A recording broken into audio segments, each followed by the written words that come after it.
అందరికీ నా నమస్కారాలండి.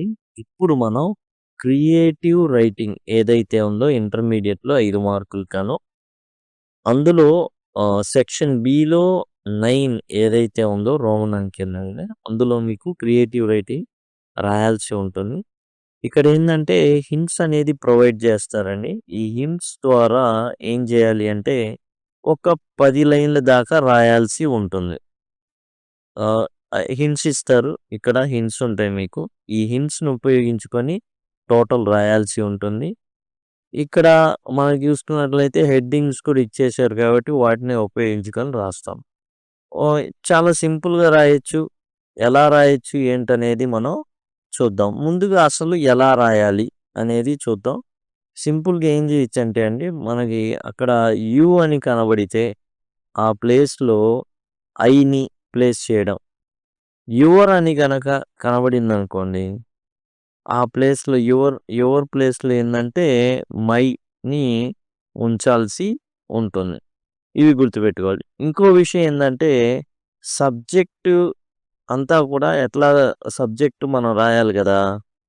ఆ సబ్జెక్ట్ ఏందంటే ఇమాజిన్ అని అంటారు. ఊహించుకో నువ్వే అక్కడ ఉన్నావు. కాబట్టి నేనైతే ఫ్యామిలీ గురించి అయితే అనేది రాస్తాం. సబ్జెక్ట్ తర్వాత ఎలా ఉండాలి అంటే ఫార్మాట్ వచ్చేసి సబ్జెక్ట్ ప్లస్ వెర్బ్ యొక్క సెకండ్ ఫార్మ్ ఉండాలి. అది గుర్తుంచుకోవాల్సిన విషయాలు. యూ ఇస్తేనేమో ఐ రాస్తాం. యువర్ వస్తే ఏమో మై రాస్తాం. సబ్జెక్ట్ ఇక్కడ నువ్వే imagine you are the hero అన్నాననుకోండి ఐ రాసుకుంటా వెళ్ళిపోతాం. సబ్జెక్టు తర్వాత ఏముండాలి? వెర్బ్ యొక్క సెకండ్ ఫార్మ్ ఉండాలి. ఇప్పుడు మనకేం చేశాడు అంటే using the hints provided right at least 10 lines expanding the ideas into complete sentences. మనం ఏం చేస్తామంటే expanding the idea into complete sentence ఒక 10 సెంటెన్సెస్. ఇక్కడ మనం ఏం చేశాడు బీ క్రియేటివ్ అన్నాడు, ఓవర్కమింగ్ ఫెయిల్యూర్ అన్నాడు. మనం ఏం చేద్దాం అంటే ఈ బీ క్రియేటివ్ అనే దాన్ని తీసేద్దాం. ఓవర్కమింగ్ ఫెయిల్యూర్ని ఏం చేద్దాం అంటే హెడ్డింగ్గా మార్చేద్దాం. సెక్షన్ బి రాస్తాం, 9 వేస్తాం అంకే. తర్వాత క్రియేటివ్ రైటింగ్ అనేటటువంటి హెడ్డింగ్‌ని కూడా మనం ప్లేస్ చేసుకుంటాం. ఎగ్జామ్‌లో క్రియేటివ్ రైటింగ్ ఏదైతే ఉందో అది రాస్తాం. రాయకపోయినా పర్వాలేదు. హెడ్డింగ్ ఉంటుంది ఓవర్కమింగ్ ఫెయిల్యూర్. దాన్ని మనం ప్లేస్ చేస్తాం. Creative writing overcoming failure. ఇక్కడేమో సెక్షన్ బి 9 అని ఉంటాయి. ఐడియా అసలు ఇచ్చిందేంటి? Imagine you are a student who failed an important exam. ఇక్కడ మనం ఏం చేస్తాం? యూ ప్లేస్‌లో ఇది తీసేస్తాం. ఇదేందంటే క్వెషన్‌లో భాగం కాబట్టి అది తీసేస్తాం. యూ ప్లేస్‌లో మనం ఏం చేస్తామంటే ఐ పెడతాం. ఐ వస్తే ఆర్ వచ్చిద్దా? కాదు కదా! యామ్ వచ్చిద్ది. I am a student who failed an important exam. ఒక ఇంపార్టెంట్ ఎగ్జామ్ ఫెయిల్ అయ్యాను నేను. Write a paragraph and about how you would feel, what would you do to overcome failure and how you would regain confidence. Use the hints below to writing. ఇది మొత్తం క్వెషన్‌లో భాగం. దీన్ని మనం తీసేద్దాం. ఉపయోగపడదు. Hints అనే దాన్ని కూడా మనం తీసేస్తాం. అంతా మన కథ కాబట్టి మనం ఏం చేస్తాం? ఐని ప్లేస్ చేస్తాం. తర్వాత ఉన్నటువంటి ఏదైతే వెర్బ్ ఉందో దాన్ని మనం ఏం చేస్తాము అంటే ఫీల్ కాబట్టి ఫెల్ట్. ఇక్కడున్న ఎఫ్ ఏదైతే ఉందో దాని బదులు స్మాల్ లెటర్ ఉండాలి. I felt shocked. నేనేమైపోయా? షాక్ అయిపోయా. దేనికి? ఫెయిల్ అయినందుకు. I felt shock. తర్వాత ఐ ఇక్కడ మనం చూసుకున్నట్లయితే ఫియర్ అన్నాడు. దీన్ని V2గా మార్చాలి. ఈడీ పెడతాం. I feared of disappointing parents. నా పేరెంట్స్ చాలా నిరుత్సాహపడతారు, నిరాశ చెందుతారని నేను భావించాను. మళ్ళీ ఫుల్ స్టాప్ తర్వాత ఐ. తర్వాత కంపేరింగ్ ఉంది కదా! దీన్ని కూడా మనం ఏం చేస్తామంటే V2కి మారుస్తాం. ఐ కంపేర్డ్ యువర్ సెల్ఫ్ బదులు యువర్ ఉంటే ఏం రాయాలని చెప్పుకున్నాం? మై రాయాలి కాబట్టి మై రాసేస్తాం. I compared my self to others. కాబట్టి ఇతరులతో పోల్చుకున్నాను. ఐ నెక్స్ట్ ఫుల్ స్టాప్ పెట్టంగానే ఐ పెడతాం. రియలైజింగ్ అన్నారు. రియలైజింగ్ బదులు రియలైజ్డ్. ఈడీ అనేది మనం ప్లేస్ చేస్తాం. Realised. I realised everyone fails sometimes.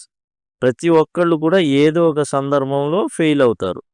కాబట్టి ఆ విషయాన్ని నేను గమనించాను. ఫుల్ స్టాప్ పెట్టాం, పెట్టాం. ఫైండ్‌కి సెకండ్ ఫార్మ్ వచ్చేసిందంటే ఫౌండ్ అనమాట. కాబట్టి అది మనం రాస్తాం. I found encouragement. దాంతో నేనేం చేశా, చాలా ఉత్సాహంతో ముందుకెళ్ళా. ఎప్పుడో ఒకప్పుడు ఫెయిల్ అవుతారు ఎవరో ఒకళ్ళు. నేనిప్పుడు ఫెయిల్ అయ్యా. ఏముంది దాంట్లో అనేసి. ఇప్పుడు ఏం చేశాం, ఫుల్ స్టాప్ పెట్టాం కాబట్టి రాసేసాం.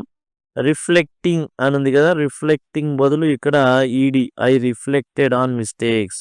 నా తప్పులేందో నేను గమనించుకున్నాను. ఆ తర్వాత ఆలోచించాడు.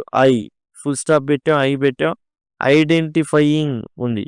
ఐడెంటిఫైయింగ్ కాస్త మనం ఏం చేస్తాం, ఐడెంటిఫైడ్.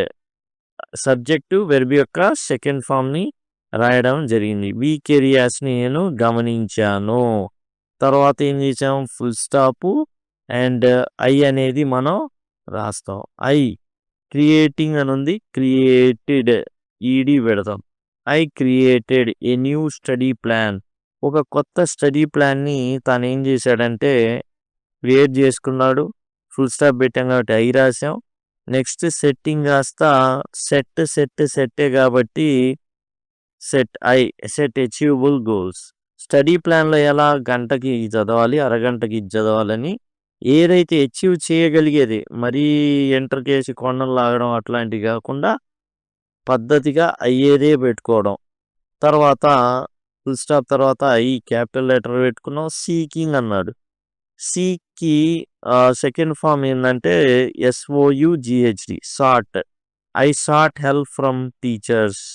టీచర్ల యొక్క సహాయాన్ని నేను కోరాను. తర్వాత రాసాం. అటెండింగ్ కాస్త అటెండెడ్ పెడతాం. I attended extra classes. తర్వాత మళ్ళీ ఈ గీత దగ్గర మళ్ళీ మనం ఫుల్ స్టాప్ పెట్టుకుంటాం. రాస్తాం. ఆస్కింగ్ కాస్త ఆస్క్డ్ అయ్యిద్ది. వస్తుంది సెకండ్ ఫార్మ్. మళ్ళా ఇక్కడ గీత ఉంది కదా! ఆ గీతను తీసేస్తాం. ఫుల్ స్టాప్ పెడతాం. రాస్తాం. ఈ లెర్న్‌కి సెకండ్ ఫార్మ్ ఏంటి, learned. LEARNT. I learned from failure. నా యొక్క ఏదైతే అపజయం నుంచి నేనైతే నేర్చుకున్నా. ఫుల్ స్టాప్ పెడతాం. పెడతాం. I passed. Okay. I passed the next exam. Next exam ఏం చేశాడు, పాస్ అయిపోయాడు. ఫెయిల్ అయినటువంటి ఎగ్జామ్‌లో తర్వాత పాస్ అవ్వడం జరిగింది. కాబట్టి నెక్స్ట్ మళ్ళీ ఏం చేస్తాం, ఈ గీత తీసేస్తాం. ఫుల్ స్టాప్ పెడతాం. పెడతాం. ఇక్కడ ఫీలింగ్ అని ఉంది కదా! Felt. FELT. I felt proud. Understanding failure is a stepping stone. Full stop. తర్వాత పెడతాం. మోటివేటెడ్. Motivated and confident. దీన్నే మనం కొంచెం ఎదిగారా, ఐ యామ్ మోటివేటెడ్. నాకు ఏందంటే ఉత్సాహం వచ్చింది. మోటివేట్ అయిపోయాను ఒక్కసారిగా పాస్ అవ్వడంతో. కాబట్టి నెక్స్ట్ వచ్చేసి ఫుల్ స్టాప్ పెడతాం. పెడతాం. షేరింగ్ కాస్త షేర్డ్ అవుతుంది. I shared. యువర్ బదులు ఏం రాస్తాం, మై రాస్తాం. I shared my experience to inspire others. చూడండి, ఇక్కడ మనం ప్రతి దాంట్లో చేసిందల్లా ఏందంటే సబ్జెక్ట్‌గా రాసాం. నెక్స్ట్ వెర్బ్ యొక్క సెకండ్ ఫార్మ్ రాసాం. I felt shocked. మార్చింది ఏంది, ఇక్కడ ఐ ఫియర్డ్ అనేది మార్చాం. ఇక్కడ ఐ కంపేర్డ్ అనేది మార్చాం. ఇక్కడ వచ్చేసి ఐ రియలైజ్డ్ అనేది మార్చాం. తర్వాత ఐ ఫౌండ్ అనేది మార్చాం. ఐ రిఫ్లెక్టెడ్ అనేది మార్చాం. తర్వాత ఐ ఐడెంటిఫైడ్ అనేది మార్చాం. I created. మార్చిందల్లా ఏందంటే సబ్జెక్ట్‌గా అనేది ప్లేస్ చేశాం. వెర్బ్ యొక్క సెకండ్ ఫార్మ్‌ని వాడాం. ఇక్కడ కూడా అంతే. సీక్ కాస్త సాట్ అయింది. ఆ విధంగా మనం చూసాం. అటెండెడ్ అయింది. ఏం చేసాం, జస్ట్ వెర్బ్ యొక్క సెకండ్ ఫార్మ్‌గా మార్చాం మనం. అంతే. వేరే కొత్తగా ఏమీ రాయలేదు. కొత్త పదాలు అవసరమైతే యాడ్ చేయొచ్చు. మనం యాడ్ చేసి రాసుకోవచ్చు. చూడండి, ఇక్కడికే మనకి ఎన్ని సెంటెన్స్‌లు వచ్చినాయో చూడండి. 10 రాయాలా, కానీ ఎన్నొచ్చినాయి, అంతకు మించి రావడం అయితే జరిగింది. కాబట్టి సింపుల్‌గా మనం ఈ విధంగా రాసుకోవచ్చు. 1, 2, 3, 4, 5, 6, 7, 8, 9, 10, 11, 12, 13, 14, 15, 16 సెంటెన్స్‌లొచ్చినియి. కాబట్టి దీనితో పాటు ఫస్ట్ గూడా I am a student who failed an important exam అది గూడా కలుపుకుంటే 17 సెంటెన్సులు దాకొచ్చినియి. కాబట్టి ఏం చేసాం మనంతా? సబ్జెక్ట్ అనేది ఐ అనేది రాసాము. అండ్ వెర్బ్ యొక్క సెకండ్ ఫార్మ్ అనేది మనం ప్లేస్ చేసాం. యూ వచ్చినప్పుడు ఐ రాసాం. యువర్ వచ్చినప్పుడు మై రాసాం. అండ్ సబ్జెక్ట్ ఐగా ప్లేస్ చేసాం. సబ్జెక్ట్ తర్వాత వెర్బ్ యొక్క సెకండ్ ఫామ్‌ని మనం ప్లేస్ చేసాం. దీంతో ఈ విధంగా వచ్చేసింది. చూడండి. చాలా సింపుల్‌గా ఈ విధంగా అయితే మనం రాయాల్సి ఉంటుంది. చాలా సింపుల్ అండి ఇది. కాబట్టి ప్రాక్టీస్ చేయాలి. వచ్చేసింది అనుకోకూడదు. ప్రాక్టీస్ 1కి 2 సార్లు విని సేమ్ ఏదైతే ఉందో మీరు అవసరమైతే స్క్రీన్ షాట్ తీసుకోవచ్చు. ఇది మోడల్ పేపర్‌లో ఉంది. స్క్రీన్ షాట్ తీసేసుకొని దీన్ని చూసి మీరైతే ఈజీగా ప్రాక్టీస్ చేస్తూ 1కి 2 సార్లు ప్రాక్టీస్ చేస్తే వచ్చేస్తుంది. దయచేసి ఆ విషయాన్ని గమనించండి. ఐ కార్డ్స్ వస్తూ ఉంటాయండి. ఇక్కడ నుంచి గ్రామర్‌కి సంబంధించి కానివ్వండి, లెసన్స్ కానివ్వండి, వాటి ద్వారా మీరు పూర్తిగా యాక్సెస్ చేయొచ్చు అన్నీ. లేదా ఎండ్ స్క్రీన్స్ వస్తాయి. ఇప్పుడు ఈ విధంగా వస్తాయి. ఇంకో 10 సెకండ్‌లో దాని ద్వారా యాక్సెస్ చేయొచ్చు. లేదా లింక్ అని కామెంట్ సెక్షన్‌లో అడిగారనుకోండి, నేను ఖచ్చితంగా ప్లేలిస్ట్ లింక్ ప్రొవైడ్ చేస్తాను. అలా కాకుండా ఈ టైటిల్ ఉంటుంది కదా! వీడియో టైటిల్ దాన్ని క్లిక్ చేసినా గానీ మీకు డిస్క్రిప్షన్ ఓపెన్ అవుతుంది. అక్కడి నుంచి అన్నీ మీరు టోటల్ అన్ని లింక్స్ కూడా యాక్సెస్ చేయొచ్చు. Thank you. Thanks a lot.